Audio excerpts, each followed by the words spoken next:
వారు తెల్లవారు లేస్తే 200-300 నిర్ణయాలు తీసుకోవాలి ఫైళ్ళ మీద. అటువంటి వ్యక్తి మధ్యాహ్నం 20 నిమిషాలు భోజనానికి విరామం తీసుకునేవారు. ఆయన 10 నిమిషాలు ఆయన ఉన్న చోటే ఇంటి నుంచి వచ్చిన పదార్థాన్ని తీసుకునేవారు. మిగిలిన 10 నిమిషాల్లో భగవద్గీతలో ఒక శ్లోకానికి తాత్పర్యం బాగా చదివేవారు. చదివి మళ్ళీ కూర్చుని మళ్ళీ ఫైల్స్ డిస్పోజ్ చేసేవారు. ఆయన అంత పెద్ద ఐఏఎస్ ఆఫీసర్కి 20 నిమిషాల భోజన వ్యవధిలో 10 నిమిషాలు చేసి 10 నిమిషాలు ప్రతిరోజు గీత చదివి 60 ఏళ్లకి రిటైర్మెంట్ వరకు ప్రతిరోజు 10 నిమిషాలకు భగవద్గీతకి వెచ్చించి ఆయన 60 ఏళ్ళు రిటైర్ అయిపోగానే నిర్భయంగా ఆ పదవిని విడిచిపెట్టేసి వెంటనే కూర్చుని భగవద్గీత మీద అనర్గళంగా అద్భుతంగా ప్రసంగాలు చేయగలిగారు. అంతకన్నా గొప్పవాడివేం కాదుగా నువ్వు చేసే గుమాస్తాగిరికి.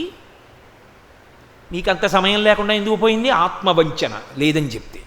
లేకపోవడం ఏం లేదు. న్యూస్ పేపర్ చదవడానికి టైం ఉందా? 30 ఛానల్స్ తిప్పి న్యూస్ బులెటిన్స్ చూడడానికి టైం ఉందా? 2.5 గంటల సినిమా చప్పున 2 రోజులు కోటి చూడడానికి టైం ఉందా? అక్కర్లేని విషయాలన్నీ మాట్లాడడానికి గంటల టైం ఉందా? 15 నిమిషాలు పరమేశ్వరుడి దగ్గర మనసు పెట్టడానికి టైం లేదా? ఎవరికి నువ్వు ఈ సాకు చెప్పి నిన్ను నువ్వు పాడు చేసుకుంటావు? అది శంకర భగవత్పాదుల ఆర్తి. కోటేశ్వరరావు అంటున్నాడు అనుకోకండి, శంకరుల ఆర్తి. కాబట్టి ఆయన అంటారు యవ్వనం చాలా త్వరగా వెళ్ళిపోతుంది. నీటి బొట్టు ఎప్పుడు జారిపోతుందో తెలియదు. తామరాకు మించి ఇలా పడుతుంది, గాలేస్తే చటుక్కుని జారిపోతుంది. రెండవది ధనం. భజగోవిందం చేస్తూ శంకరులు అంటారు ఒకచోట, మాకురు ధన జన యవ్వన గర్వం హరతి నిమేషకాల సర్వం మాయామయమిదమఖిలం హిత్వా బ్రహ్మపదం త్వం ప్రవిశ విదిత్వా అంటారు. ధనము కూడా అంతే. తల్లి గర్భము నుండి ధనము తాడెవ్వడు వెళ్ళిపోయడినాడు వెంటరాదు, లక్షాధికారైన లవణమన్నమె కాని మిరుగు బంగారంబు మింగబోడు, విత్తమర్జన చేసి విర్రవీగుటె కాని కూడపెట్టిన సొమ్ము కుడువలీడు, పొందుగా మరుగైన భూమి లోపల పెట్టి దాన ధర్మము లేక దాచి దాచి తుదకు దొంగలకిత్తురో దొరలకౌను, తేనెజుంటీ గలియవా తెరువరులకు భూషణ వికాస శ్రీధర్మ పురనివాస దుష్ట సంహార నరసింహ దురిత దూర అంటారు. ధనార్జన చెయ్యవద్దు అని శంకరులు కూడా చెప్పలేదు. ఆయన చెప్పింది ఒకటే చెప్పారు. ఎప్పుడు చెప్పినా మూఢా జహీహి ధనాగమ తృష్ణ. ధనాన్నే సంపాదిద్దామనేటటువంటి పిచ్చి కోరికకి వశము కావద్దు. అది తృష్ణ, దానికి అంతము లేదు. ఎంత డబ్బు ఉండాలి అని అడిగారు. వేదాంతం అంది కాలి చెప్పంతా అంది. చాలా డబ్బు ఉంది జేబులో. ఓ అంగుళం పెద్ద చెప్పు కొనుక్కుంటావా? ఓ 5 రూపాయలు తక్కువ వచ్చాయి, ఓ అంగుళం తక్కువ చెప్పు కొనుక్కుంటావా? ఇది 9వ నెంబర్ అయితే 8వ నెంబర్ కొనుక్కుంటావా? ఇంటికి వెళ్ళి 10 రూపాయలు తెచ్చుకొని 9వ నెంబరే కొనుక్కుంటావు. కాలి చెప్పు పాదము యొక్క పరిమాణమునకు ఎలా సరిపోతుందో అలా ధనము కూడా నీకు కావలసినంత ఉంటే చాలు. అసలు మీకు లోకంలో చిత్రం ఏంటంటే 84 లక్షల జీవరాశులలో తరువాతి తరాలకి కూడబెట్టడం అనేటటువంటి లక్షణం ఉన్న ఏకైక ప్రాణి మనుష్యుడొక్కడే. మిగిలిన ఏ ప్రాణులైనా సరే వాటంతటవి సంపాదించుకునేంత వరకు ఆహారం పెడతాయి, అంతే, అంతవరకే. తప్పించి ఇక ఆ తర్వాత ఏవీ పెట్టవు. దూడ దానికి గడ్డి తినడం వచ్చేవరకే పాలిస్తుంది, ఆవు తర్వాత తంతుంది, వస్తే తిరిగిపోతుంది, వెళ్ళి గడ్డి తిన్ను అంటుంది, గడ్డి తినాలి దూడ. పక్షి పిల్లకి ఎగరడం వచ్చేవరకే తను తెచ్చి పెడుతుంది. పిల్లకి ఎగరడం వచ్చింది ఇక పట్టించుకోదు, అది తింటుంది అంతే. అంతేగాని పాపం పిల్ల రేపు పొద్దున్న దాని పిల్లలు పుడతారు కదండి అందుకని కొన్ని వడ్ల గింజలు డిపాజిట్ వేస్తాను అలా ఏమందవు. దాచుకునే లక్షణం ఉన్నది ఒక్కటే, అది కూడా ఋతువు కొరకు దాచుకునే చిన్ని ప్రాణి చీమ. వర్షం వస్తే పాపం అది కొట్టుకుపోతుంది కాబట్టి ఏదో కన్నాలో పట్టుకెళ్ళి గింజలు దాచుకుంటుంది. తప్పించి ఇక ఏ ప్రాణికి ప్రత్యేకించి అసలు డబ్బనేటటువంటిది దాచుకోవడం తెలియదు. అసలు నిజంగా చెప్పాలంటే లోకంలో అజ్ఞానం ఎప్పుడు మొదలైంది అంటే ప్రింటింగ్ ప్రెస్ వచ్చినప్పుడు. లోకంలో దరిద్రం ఎప్పుడు వచ్చింది అంటే డబ్బు వచ్చినప్పుడు. ఎవడ అవసరానికి వాడు తినడము అన్న రోజుల్లో దరిద్రం అన్నది ఎక్కడుందండి? తినడానికి ఉన్నవాళ్ళందరూ ఒకే తృప్తితో ఉన్నవాళ్ళు. దాచుకోవడం అన్నది వచ్చిందనుకోండి, పేపర్ కరెన్సీ వచ్చింది. ఎంత దాచుకుంటే అన్న ప్రశ్న వచ్చి దరిద్రం ప్రారంభమైంది. వాడికన్నా వీడు, వీడికన్నా వాడని. కడుపుకి తినడం వస్తే 2 బస్తాలు ధాన్యం ఉంటే చాలు, అయిపోయింది. ఈ 6 నెలలు మళ్ళీ పంట వచ్చినప్పుడు చూసుకోవచ్చు. డబ్బు వచ్చింది, దరిద్రాలు వచ్చాయి. ప్రింటింగ్ ప్రెస్ వచ్చింది, ఎవడికి చిత్తం వచ్చిన పుస్తకం వాడు రాసి ప్రింట్ వేయించేసి లోకం మీద వదిలేశాడు. వాడి భావాలన్నీ లోకానికి అంటుకున్నాయి. తెలిసి తెలియనివాడు ఆ పుస్తకం చదివాడు, అవే నిజాలనుకున్నాడు. కాబట్టి అజ్ఞానం ఎప్పుడొచ్చింది ప్రింటింగ్ ప్రెస్తో, దరిద్రం ఎప్పుడొచ్చింది పేపర్ కరెన్సీతో. నిజంగా వస్తువులు మార్చుకుని ఎవడి మానాన వాడు బతికినప్పుడు ఇంత దరిద్రం అన్న మాట లేదు లోకంలో. అందరూ తృప్తిగా హాయిగా ఏదో 2 బస్తాలు ధాన్యం ఉంటే చాలు, సుఖంగా బతికేశారు. పెరట్లో 2 పాదులు ఉంటే చాలు, కాస్త తోటకూర, అంత చింతపండు, 2 మిరపకాయలు ఉంటే సుఖంగా చారు కాచుకుని తినేసి పడుకుని హాయిగా నిద్రపోయేవారు. అంతకన్నా ఉండడానికి ఏముంటుందనేవారు. ఎవరింట్లో ఉన్నా ధాన్యం ఉండేది, ఏమి ఎత్తుకెళ్ళిపోతాడు. డబ్బు వచ్చాక అక్కర్లేని భయాలన్నీ వచ్చేసాయి కాదు. సరే, ఇప్పుడు నాకు దాని గురించి ఎందుకు కానండి. శంకరులు అంటున్నారు ధనం వద్దని శంకరాచార్యులు వారు చెప్పరు. శంకరాచార్యులు వారే కాదు, ఎవరూ చెప్పరు ధనం వద్దని. ధనము వేదం అంగీకరించింది. ఒంట్లో ఓపిక ఉండగా పగటి కాలమునందు ధనమును ఆర్జన చెయ్యవలెను. లేకపోతే ఇల్లు ఎలా నడుస్తుందండి? యజమాని తీసుకురాకపోతే భార్యాబిడ్డలు ఏమైపోతారు?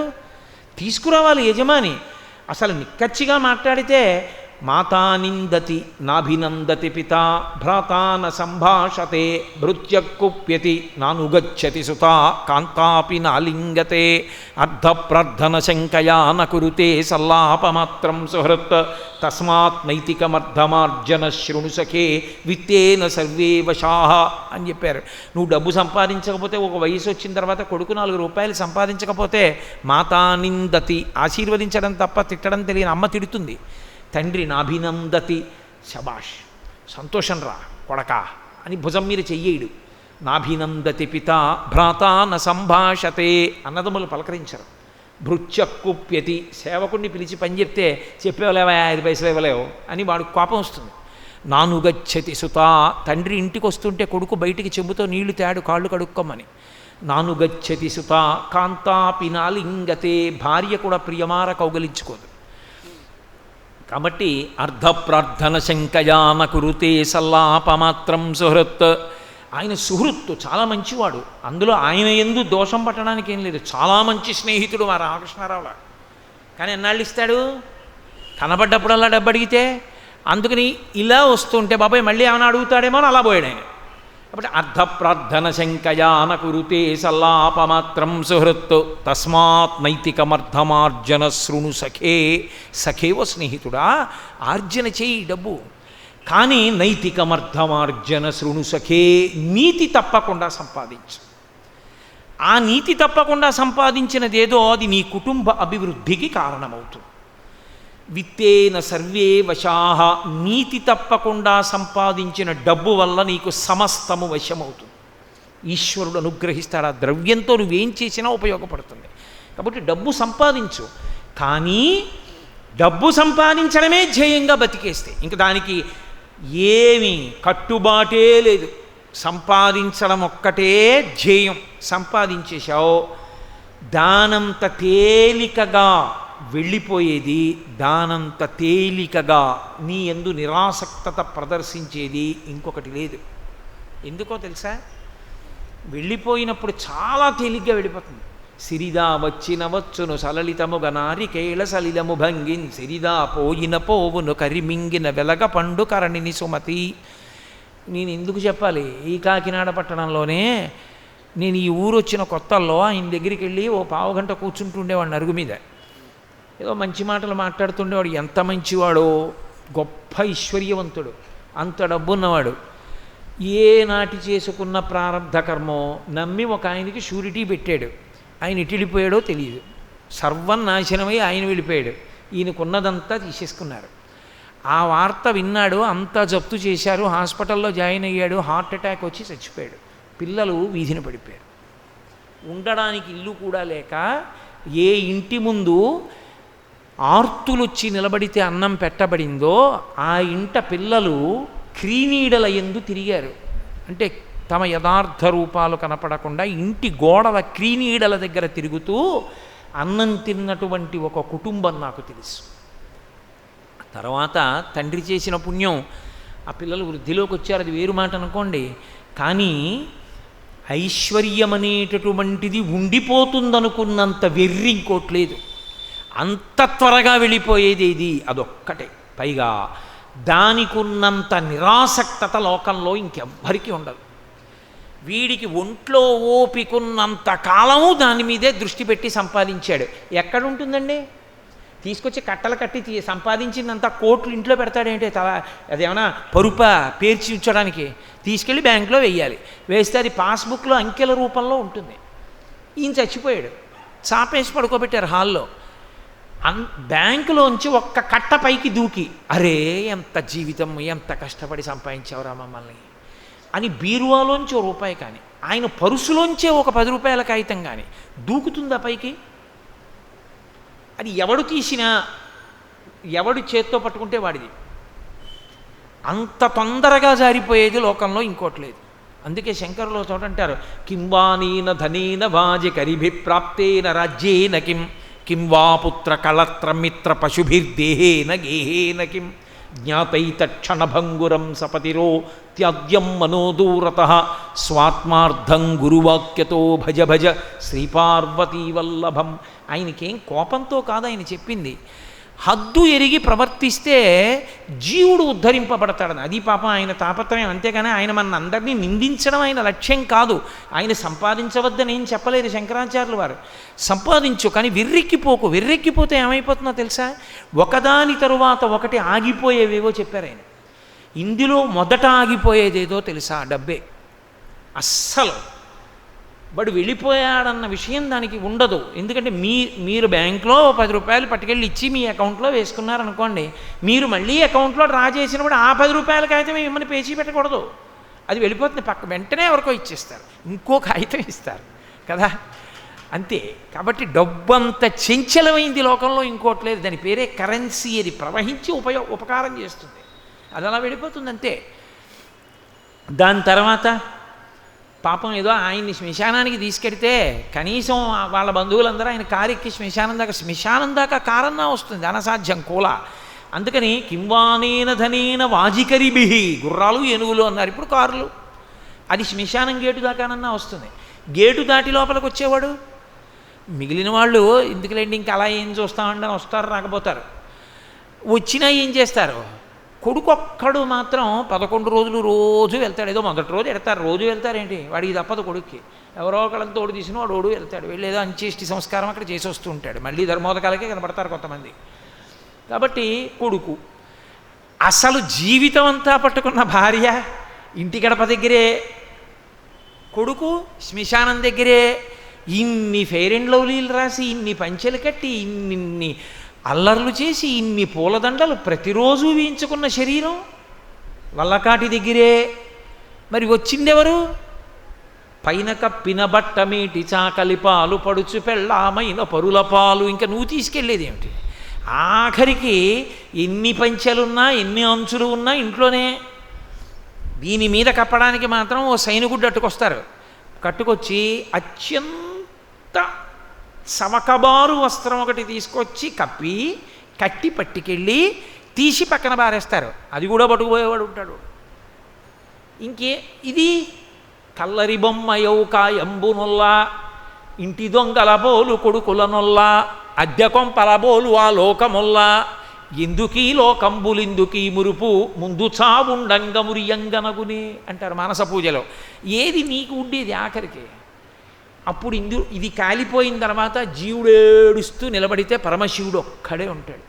ఎవడు లేక ఏడిచేవాళ్ళు ఉన్నారని ఆయన ఒక్కడే రుద్రభూమిలో కూర్చున్నాడు ఓదార్చడానికి. నేను ఉన్నాను లేరా అంటాడు. అప్పుడు అని రే నువ్వు ఉన్నప్పుడు ఎప్పుడైనా శరీరం ఇచ్చినప్పుడు నన్ను ఒక్కసారి గుళ్ళోకి వచ్చి అభిషేకం చేస్తే ఎంత బాగుపడిపోదురా, ఎంత అల్లరిపడిపోయావు. చెంబు నీళ్లు పోయలేరు కదరా నా మీద, పోసి ఉంటే ఎంత అదృష్టవంతుడు అయిపోదురా. పోన్లే, నెక్స్ట్ టైం బెటర్ లక్, పంపించేస్తాడు.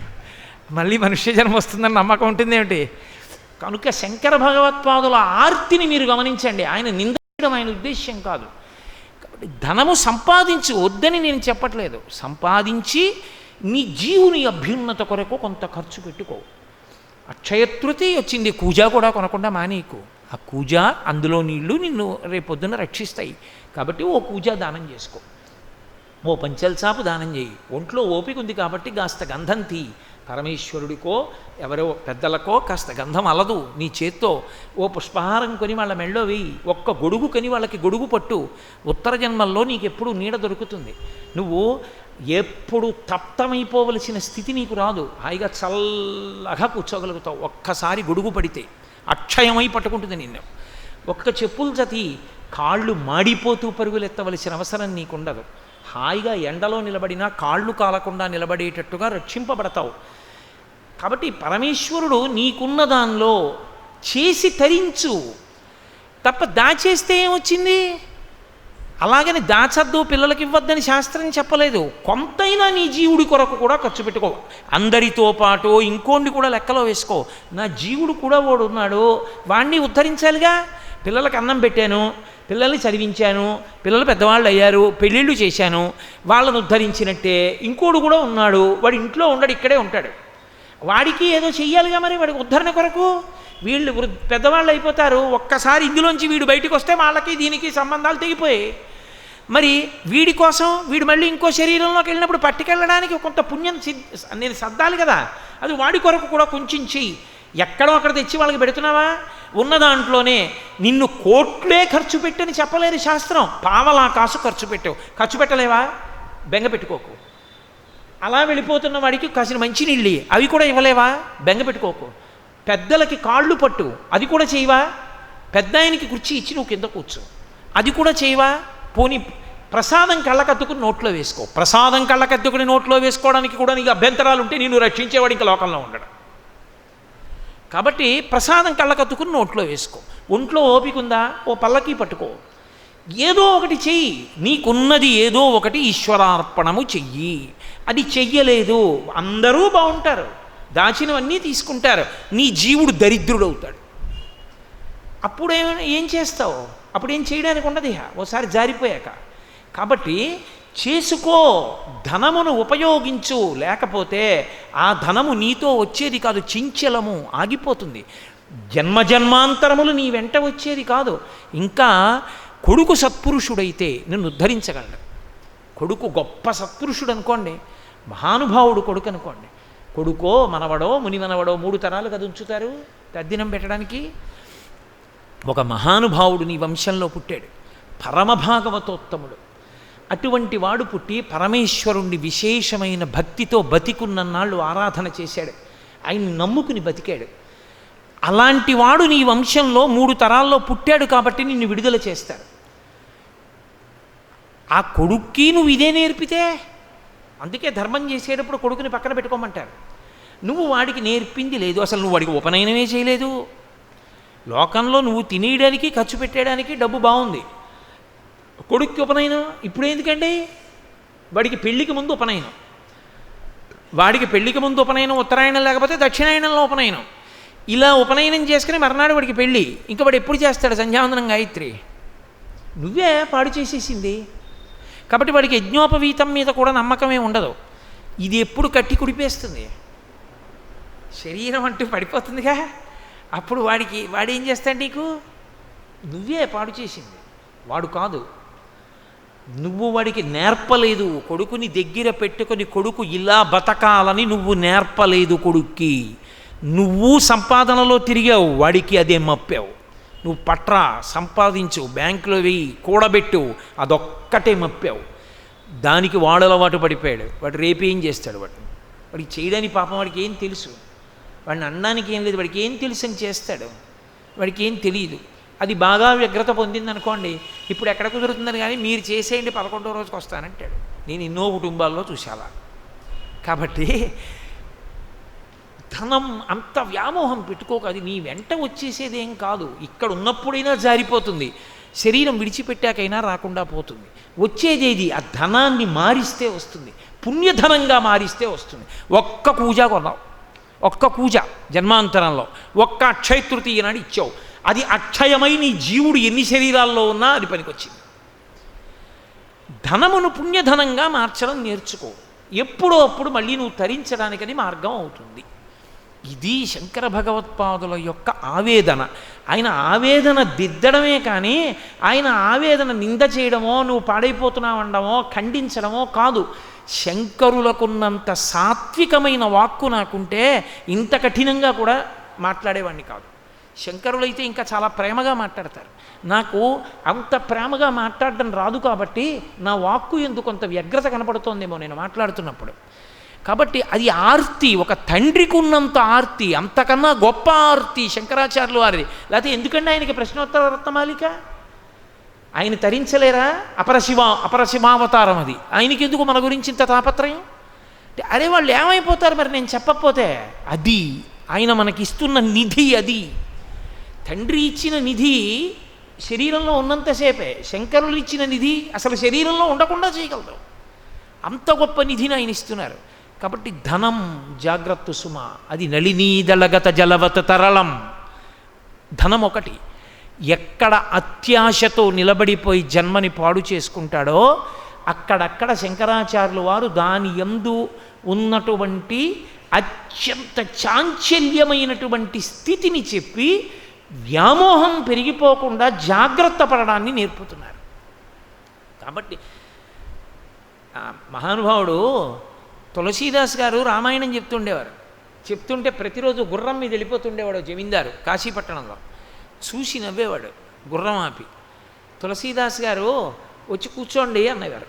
అంటే ఆయన నీకు పనా పాడా? నీలా పని లేని వాళ్ళని కొంతమందిని చేరేస్తావు, వాళ్ళకి రామాయణం అంటావు, వాళ్ళు వింటూ ఉంటారు. నాకెందుకు జమీందారిని? ఆ గంట ఉంటే ఇంకో 1000 రూపాయలు సంపాదిస్తానని నవ్వుతూ వెళ్ళిపోయేవాడు. అలా వెళ్ళిపోయిన జమీందారింటికి తులసీదాస్ గారు వెళ్ళారు.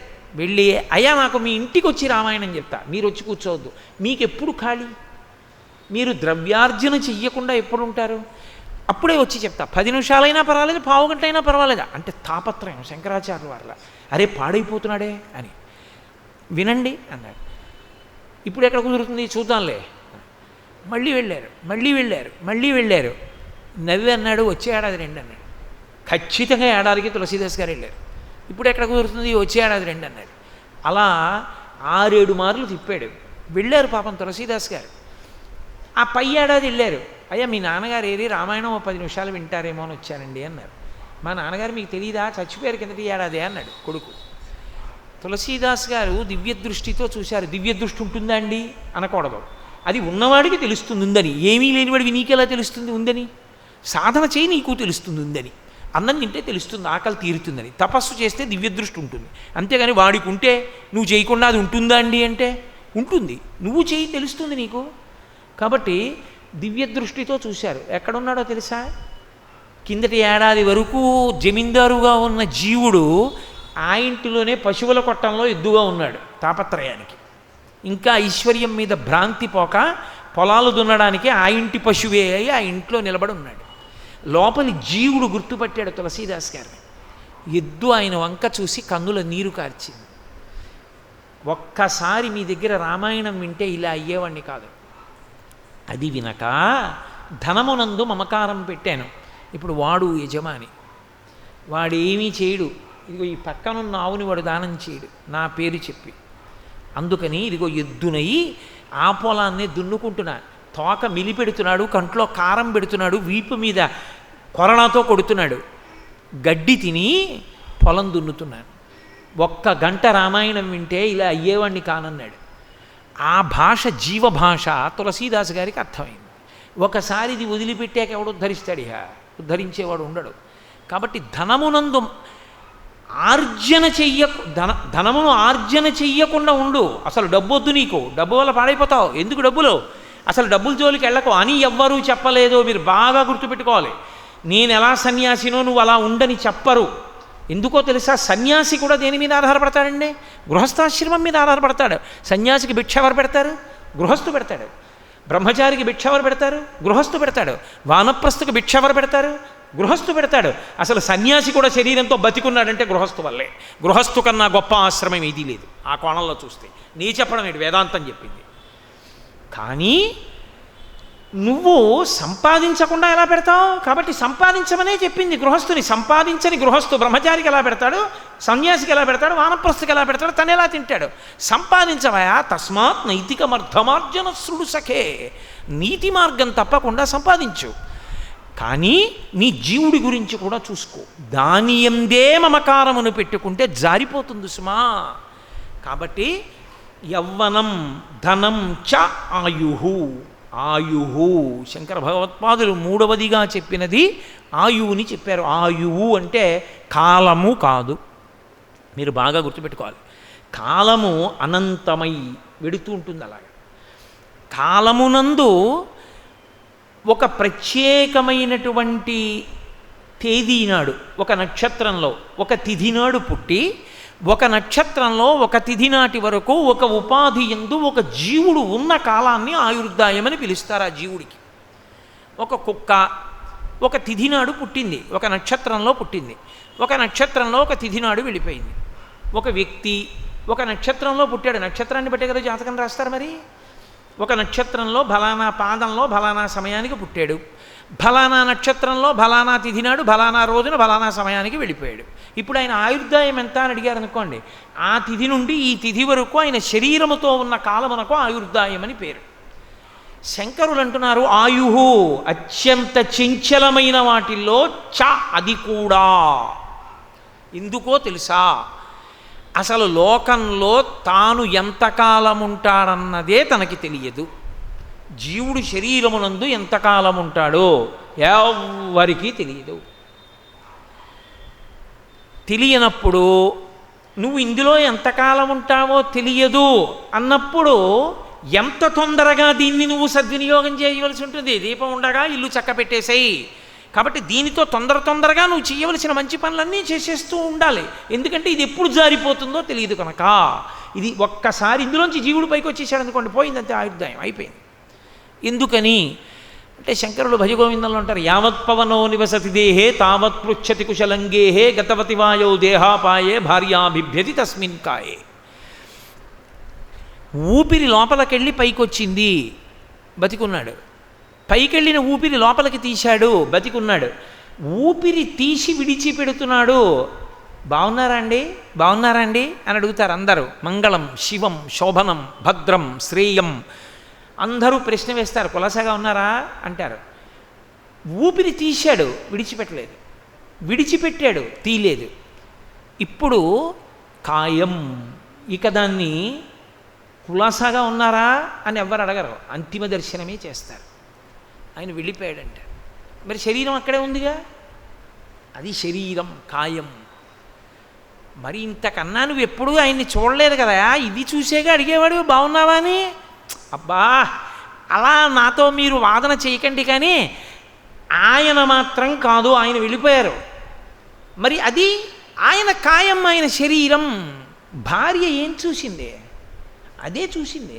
రోజు రాత్రి నిర్భయంగా గది తలుపులన్నీ తాళాలు వేసేసి ఒక్క గదిలో ఒక్క మంచం మీద ప్రియమార కౌగలించుకుని నిద్రపోయింది. ఏమా బయట చాలా వానగా ఉంది, మబ్బులు వేసేసాయి, రేపు తీసుకెళ్ళి చేస్తాం అంత్యేష్టి సంస్కారం, ఇవాళ రాత్రి కూడా అలా పడుకోండి ఇద్దరు అంటే ఆవిడ అంటుందట, బిభ్యతి భయపడిపోయి, నీ మొహం ఏట్సా, అది శరీరం తస్మిన్ కాయే, అది శరీరం రా అంటుంది. శంకరులు అంటున్నారు, ఓరి పిచ్చాడా, నీ గౌరవం అంతా ఎక్కడుందో తెలుసా? ఆ ఊపిరి వెళ్ళి రావడం మీద ఉంది. ఎవరు తీయించేది? పెళ్ళమా, పిల్లలా, సాటి ఉద్యోగులా, సమాజమా? ఎవ్వరూ కాదు. 1,000,000 మంది వైద్యులు కూడి వచ్చినా కానీ మరణమయ్యడి వ్యాధి మాన్పలేరు. పరమేశ్వరుడు ఊపిరాగిపోవాలని శాసనం చేస్తే 1,000,000 మంది వైద్యులు వచ్చి అక్కడ నిలబడినా ఇంకొక ఊపిరి వారు తీయించలేరు. అంటే నేను నింద చేశాను వైద్యులని మీరు అనుకోకూడదు. వైద్యో నారాయణో హరిహి, ఈశ్వర స్వరూపం, నేను కాదనంటలేదు. కానీ వైద్యుడు కూడా ఈశ్వరుడి సహకారంతో చేయగలడు తప్ప ఆయు ప్రమాణాన్ని పెంచేయలేడు. కాబట్టి ఎప్పుడు జారిపోతుందంటే ఎవరికి తెలుసు? ఎప్పుడు ఏ ప్రాణి ఎక్కడ శరీరం విడిచిపెట్టేస్తుందో తెలియదు.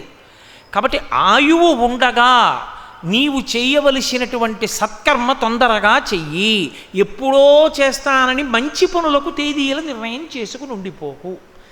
ఓ మంచి పని, చాలా మంచి పనిని నీకు తెలుసు, దాన్ని సాధ్యమైనంత తొందరగా చెయ్యి. ఎందుకో తెలుసా, ఇందులో ఉండగా నువ్వు చేయగలవు. ఇది దాటితే ఇక నీకు సత్కర్మాచరణము లేదు. మనుష్య జన్మలో ఉంటేనే చేయగలవు. కాబట్టి సత్కర్మ చేసేసేయి. ఒక చోట ఒక విచిత్రమైనటువంటి ఐతిహ్యం చెప్తుంటారు. ఒక చిన్న కథ, చాలా చిత్రమైంది ఒకటి ప్రతిపాదన చేస్తూ ఉంటారు. ధర్మరాజు గారు రాజసూయాగం అంతా పూర్తి చేసేశారు. రాజసూయాగం కూడా కాదు, పట్టాభిషేకం పూర్తయిపోయింది ఆయనకి. పట్టాభిషేకం పూర్తయిపోయి ఆయనే మహారాజు.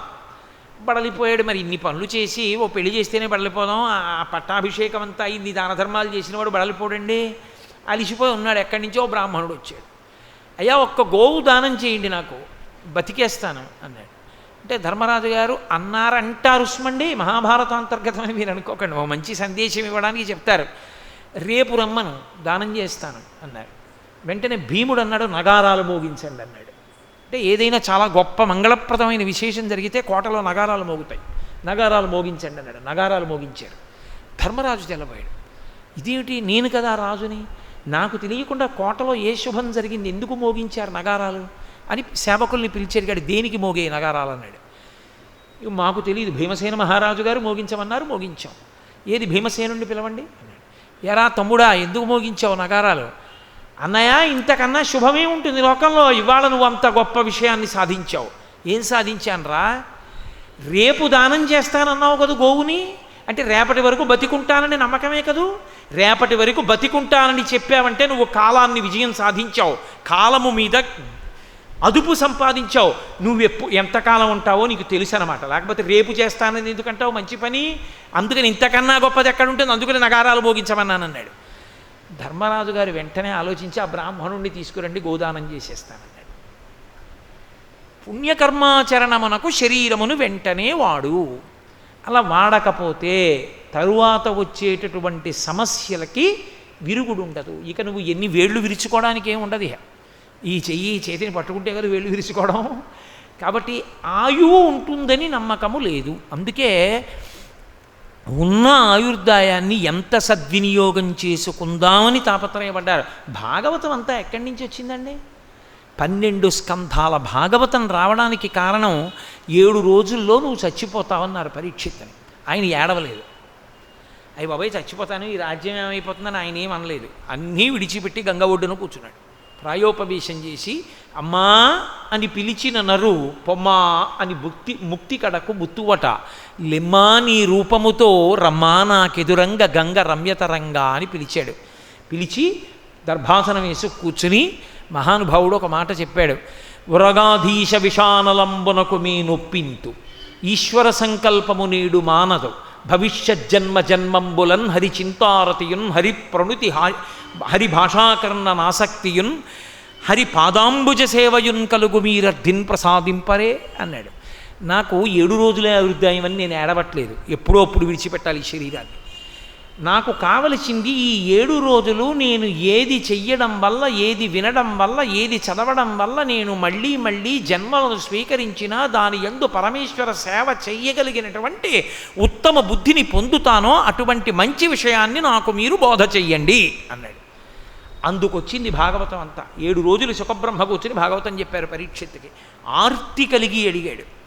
కాబట్టి ఒక్క మంచి ప్రశ్న, ఉన్న ఆయుర్దాయమును చక్కబెట్టుకొనుట, ధర్మము కొరకు ఈశ్వరుని కొరకు నిలబడగలుగుట, అది నిన్ను ఉద్ధరణ వైపుకి తిప్పుతుంది.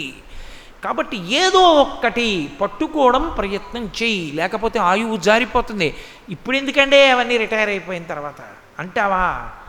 దంతంబుల్ పడనప్పుడే తనువు ఎందారూఢియున్నప్పుడే కాంతాసంఘము రోయనప్పుడే జరాక్రాంతంబు కానప్పుడే వింతల్ మేన చెరించునప్పుడే కురుల్ వెల్వెల్ల కానప్పుడే చింతింపన్వల మీ పదంబుజములన్ శ్రీకాళహస్తీశ్వర. ఇవాళ పొద్దున్న మంచి అధికార పదవిలో ఉండి వెలిగిపోతూ ఏదో అక్కడికి వెళ్ళి కార్యక్రమాన్ని చక్క పెడదామని బయలుదేరి వెళ్ళిపోతున్నటువంటి వ్యక్తి కొన్ని రోజుల పాటు శరీరం ఎక్కడో ప్రేతమై పడిపోతే తెలియనటువంటి స్థితిలో పడిపోయినటువంటి సంఘటనలు తెల్లవారి లేస్తే మనం చదువుతున్నాం. ఆయుర్దాయం తనది అయిపోతోందని తాను ఇంక ఉండనని, తాను వెళ్ళిపోతున్నానని ఆయనకి తెలుసా? తెలిస్తే ఎక్కడికో పెడతాడా?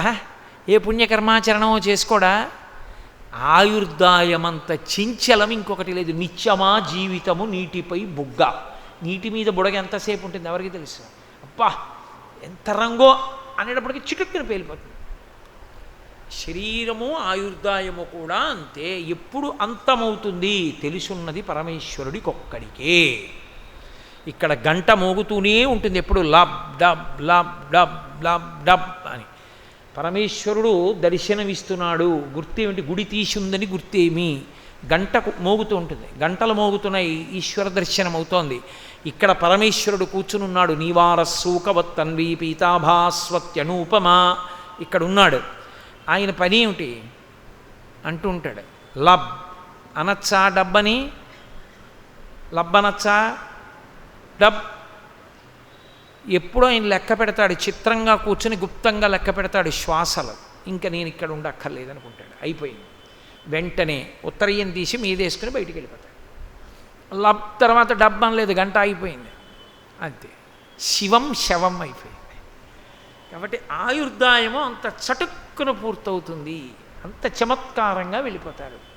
కాబట్టి ఎట్నుంచి వెళ్ళాడు ఎవ్వరికీ తెలియదు. ఇంట్లో ఉన్న వాళ్ళు ఎట్నుంచి వెళ్ళాడో తెలుసు. ఆఫీస్కి వెళ్తే ఎట్నుంచి వెళ్తాడో, ఏ ద్వారంలోంచి బయటికి వెళ్తాడో తెలుసు. దాని తమాషా కాలిపోను. ఇందులోంచి వెళ్ళినప్పుడు ఎట్నుంచి వెళ్ళాడో చుట్టూ ఉన్న వాళ్ళకు కూడా తెలియదు. అంత చమత్కారంగా వెళ్ళిపోతాడు. కాబట్టి చాలామంది వెళ్ళిపోయారు. నేను ఒక్కడిని వెళ్ళదాను అనుకోకు సుమా. వేదాంతాన్ని వేదాంతంగా సత్యంగా స్వీకరించు. నేను ఒక మాట చెప్తే చాలా కఠినంగా మీకు అనిపిస్తుంది, కానీ నేను ఒక్క యథార్థం మీతో మనవి చేస్తాను, ఆలోచించేయండి. నేనేమి ఇప్పుడు అది వెంటనే మీరు అంగీకరించాలని కానీ మిమ్మల్ని ఒత్తిడి చేయడం కానీ నా ఉద్దేశ్యం కాదు. ఖచ్చితంగా నేను చెప్పే మాట కఠినంగానే ఉంటుంది, కానీ దానంత కరదీపిక మనిషి జీవితాన్ని చక్కబరుచుకోవడానికి ఇంకొకటి లేదు. నువ్వు దీన్ని విడిచిపెడతావా అంటే పెంకితనంగా నే చచ్చిపోనండి అన్నవాడికి నేనేం చెప్పలేను. పక్కింట్లో దొంగలు పడ్డారు, నీ ఇంటికి తాళాలు వేస్తున్నావు. నాన్నగారు వెళ్ళిపోయారు, తద్దినం పెట్టావు. తాతగారు వెళ్ళిపోయారు, తద్దినం పెట్టావు. అమ్మ వెళ్ళిపోయింది, తద్దినం పెట్టావు. నీ తరంలో నీకన్నా ముందు పుట్టిన పెద్దనాన్నగారి పెద్దబ్బాయి వెళ్ళిపోయాడు, నీ లెక్క కూడా ప్రారంభమైంది. వరుస క్రమంలో పడ్డావు, పేర్లు పిలుస్తున్నారు. ఇంకా ఎప్పుడో అప్పుడు విడిచిపెడతాను అని ముందు అసలు నమ్మడం మొదలుపెట్టావు అనుకో, ఇది వదిలిపెట్టేస్తానండోయ్ అన్నావు అనుకో, నాన్నగారు అన్నదమ్ములు అందరూ వెళ్ళిపోయారు, పెద్దనాన్నగారు వెళ్ళిపోయారు, నాన్నగారు వెళ్ళిపోయారు, బాబాయ్ గారు వెళ్ళిపోయారు, పిన్నులు వెళ్ళిపోయారు, పెద్దమ్మలు వెళ్ళిపోయారు, అమ్మ వైపు పెద్దమ్మలు వెళ్ళిపోయారు, పినతలు వెళ్ళిపోయారు, బాబాయిలు వెళ్ళిపోయారు, అందరు వెళ్ళిపోయారు. నెక్స్ట్ ఎవరు? ఈ పేపర్ అంతా తీసి పక్కన పెట్టేశారు. తర్వాత ఆర్జితం వాళ్ళని పిలుస్తారు. నా తరమేగా.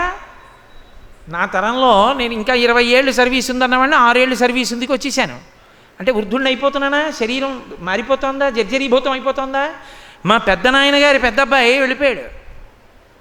నా అన్నయ్య ఇద్దరం కలిసి మేడ మీద కూర్చొని మాట్లాడుకునేవాళ్ళం జాజిపందిరి కింద. వెళ్ళిపోయాడు వాడు. వెళ్ళిపోయేప్పుడే ఏడాది అయిపోయింది. వాడు వెళ్ళిపోయాడు. అంటే మా తరంలో వెళ్ళిపోవడం ప్రారంభం అయిపోయింది.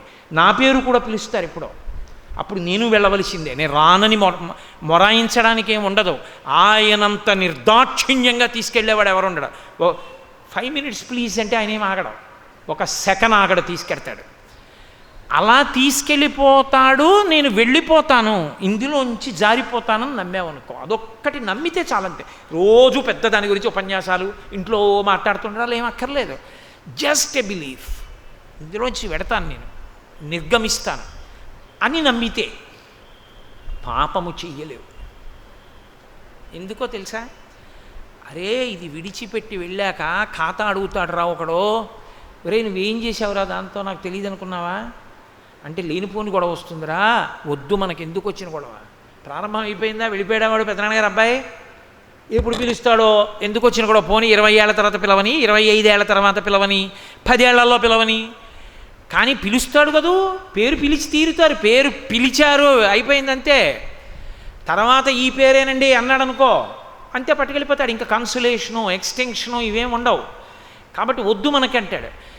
అసలు దీన్ని వాడి పిచ్చాడు, చచ్చిపోయాడు, కానీ నేను ఎక్కడ పోతానండి అన్నాడు అనుకో, ఇంకా వాడిని ఎవడు ఉద్ధరించలేడు. మీరు ఆలోచించండి. వాడు వెర్రాడండి, వాడికి ఏం తెలియదు, వాడు చచ్చిపోయాడు, నేను ఎందుకు చచ్చిపోతాను అన్నాడు అనుకోండి, ఏమైనా చేస్తాడు. ఎందుకంటే అసలు వాడికి ఇంక ఎవరికి లెక్క చెప్పాలి, వాడు ఇందులోనేగా ఉంటాడు. పిచ్చి అనుకుని పోయి ఎక్కడికో పోతాడు. అలా ఒప్పుకుంటే ఉత్తర క్షణంలో నడవడి మీద ఒక అదుపు వచ్చేస్తుంది.